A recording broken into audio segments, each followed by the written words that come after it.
আরে বাপরে, আমার আব্বু বাসে করে কই চলে যাচ্ছে? চলো ধরি আব্বুকে একদম। আরে আরে না, আমি একটু মজা করতেছিলাম। সো হে গাইস, আসসালামু আলাইকুম, কেমন আছো তোমরা সবাই? আজকে তোমাদের তারফি খেলা চলে যাবে, তাই আর কি আমরা সবাই একদম ব্যাগ বস্তা নিয়ে চলে আসছি এখন বাস স্ট্যান্ডে। এইবার তো আমরা সবাই প্রচুর পরিমাণে ভয় পাচ্ছি, কারণ সব জায়গাতে এত পরিমাণে অ্যাক্সিডেন্ট হচ্ছে। ভাইরে ভাই, দেখেই তো একদম ভয় পেয়ে যাচ্ছি সবাই মিলে। তাই আর কি এবার আব্বুও চলে আসছে দিদিকে বাই বাই করতে। বাস ছাড়তে নাকি লেট হবে, তাই আর কি আমরা সবাই মিলে এখানে ওয়েট করতেছি।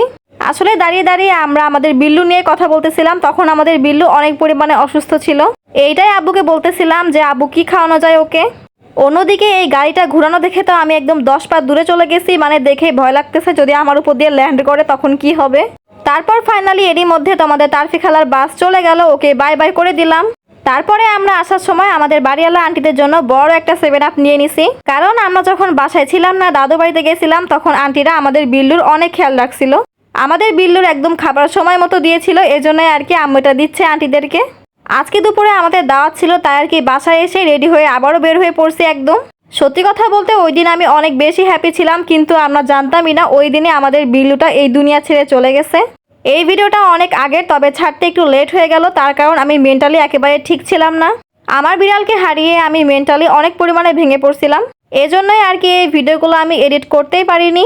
তবে আজকে ফাইনালি এডিট করতেছি, আর আমি আস্তে আস্তে নর্মাল হওয়ার চেষ্টা করতেছি। তো তারপরে সবাই ভ্যানে করে চলে আসলাম দাওয়াত বাড়িতে। আব্বু তো আগে চলে আসছে এখানে নামাজ পড়ে আব্বুর ফ্রেন্ডদের সাথে।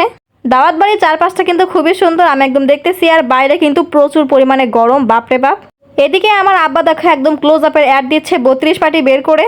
আমরা তিনজন আর আব্বুর ফ্রেন্ডরা সবাই একসঙ্গে খাওয়া দাওয়া করতে বসছি। আব্বু তো আব্বুর ফ্রেন্ডের পেয়ে একদম পাগল হয়ে গেছে, দেখো কিভাবে হাসতেছে একদম মন খুলে। হঠাৎ করে এত পরিমাণে গরম পড়ে গেছে, বাপরে বাপ, যে আমি বসতেই পারতেছি না এখানে। শুধু ভাবতেছি ফটাফট খেয়ে এখান থেকে উঠে পড়তে পারলে বাঁচি। এরই মধ্যে আমাদের খাবার দাবার চলে আসছে। খাবারের মেনুতে ছিল বিরিয়ানি, একদম গরম গরম। এই গরমের মধ্যে গরম গরম বিরিয়ানি খেয়ে আমার অবস্থা তো একদম 12টা না 16টা বেজে গেছে। তবে এর টেস্টটা কিন্তু খুবই মজার ছিল, একদম মজা করে খাইছি। খাবার দাবার শেষ করে আমরা এখন চলে আসছি ওপরে, কিছুক্ষণ বসে আছি এখানে সবাই মিলে গল্প করতেছে। এরই মধ্যে দেখি আব্বু আম্মুর জন্য একটা পান বানাই নিয়ে চলে আসছে, কারণ দাওয়াত খেলে আম্মু পান খেতে চাই।